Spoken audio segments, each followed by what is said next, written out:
Okay, so we've talked a little bit about, identifying properties, but then once you find a property that seems to have potential, kind of getting into the number side of things and really identifying whether there's value there. Yeah.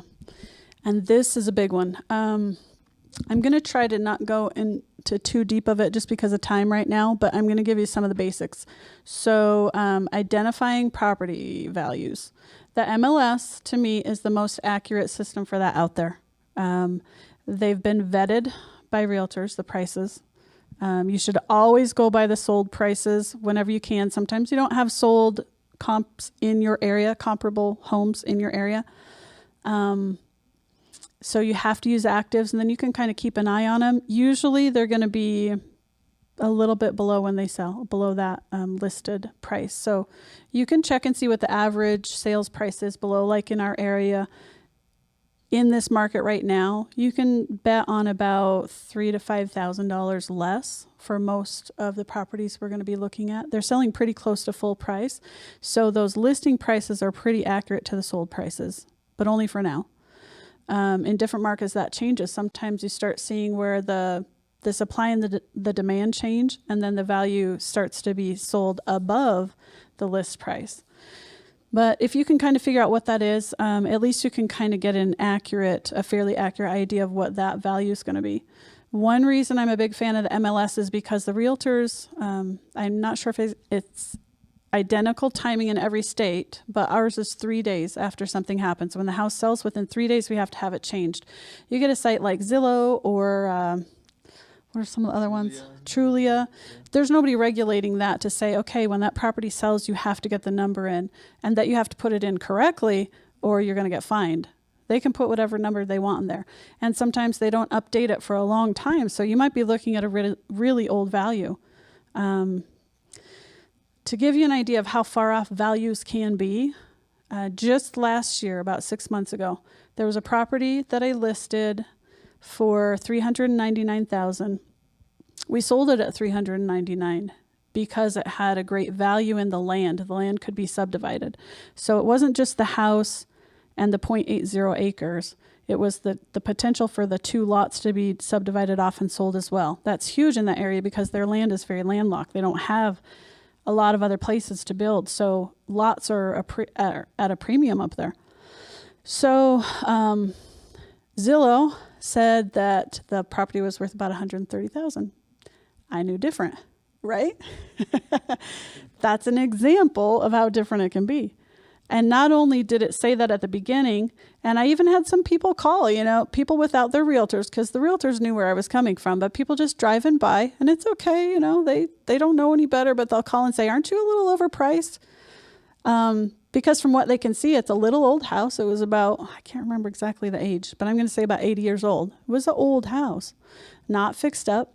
Grandma had lived there for a long time, 40 some years, raised her family there, and it just hadn't been brought up to date.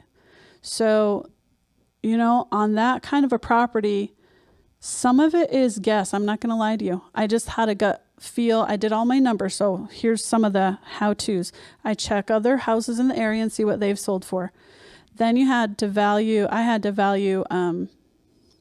that little old house in the condition it's in on that size of a lot, and then value the lot separately, and you add that all up and get a price. And then you tend to say, can I raise it just a little bit more for a cushion? Or is it a buyer's market and I need to keep it a little bit below that to get it sold quickly? So how fast the seller wants to buy plays in. That's where some of the values are not exact. Wow, we could talk about this for a long time, so let me stay focused and say the end of that story is that Zillow sent me something after the property sold, and it keeps an eye on the properties for you. So it was keeping an eye on my property, and it said that now the value had gone up to about 180. I think it maxed around 200, and then it started coming back down. So even though, here's one thing I couldn't believe, and why people might think I'm overly adamant about Zillow, but I'll tell you in the what nots to do of real estate, how I lost about $60,000 basing my value on a Zillow estimate, and why I'm a little bit still perturbed about that. So in this situation, though, you can see where even after it sold at $399, they didn't adjust their price. It never came up to what the actual price was. So would you want to base your after repair value on a Zillow estimate after what I just shared with you? No. And a lot of the other ones aren't that great. And I pick on Zillow because I literally based my after repair value on a Zillow estimate in a neighborhood before. And why I did that and what I learned from that, I will share with you in another session. But just knowing this, in this situation, it's not just Zillow. In situation as somebody who's not using a realtor and sold comps on the MLS and just taking the cream of the crop there to make sure your value is good, if you're using other websites, those are going to go like this. Every other one of them. I don't know another one that's going to be as accurate. How do you get access to the MLS? Either through your realtor. Your realtor can let you set up an account and you can go online and do some of your own research, or they can find out the values for you. So that's a biggie. But other than that, I'm not going to tell you there's a good way to figure a value. Okay, so are there tools like calculators that are available that are pretty easy and straightforward to use, or does it take a little bit more industry knowledge or what have you that might make them more meaningful or useful? To just figure out the actual value. Yeah. I don't know of any. I know of a lot of calculators that once you have that number, and that's one thing we'll talk about when we're getting into valuing properties for the fix and flip and for the buy and holds, your rentals. If you have that final number off, everything else is off backwards from it. So that's why it is really critical and why I like your question, because if you get that number wrong, you might have just lost your shorts. But I don't know when to figure that. It's basic, it's simple math. And that's one thing I love about real estate is that it's not complicated math, because I don't have one of those heavy left brains. But how it is, it's this simple. You find as many properties as similar as the one you're looking at, and then you take the average of those values. What did they all sell for? $249, $253, $212. What makes the difference?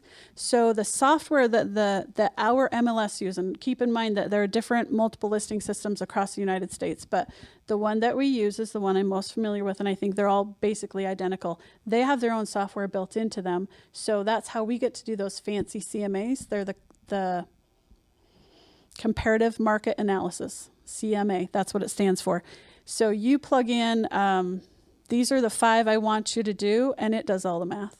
So there's probably one that somebody's created out there that's similar to the MLS. I just don't know of any. And that's the one that I use, and I don't know why you'd want to go out and buy your own when the realtors have them for free. So it takes all the variations, different square footage, different age is calculated. If it has a 2-car garage versus a 3, the size of the lot, it takes into account everything that's listed there on the MLS listing. And it does it for all the different properties and gives you a number at the bottom, spits it out.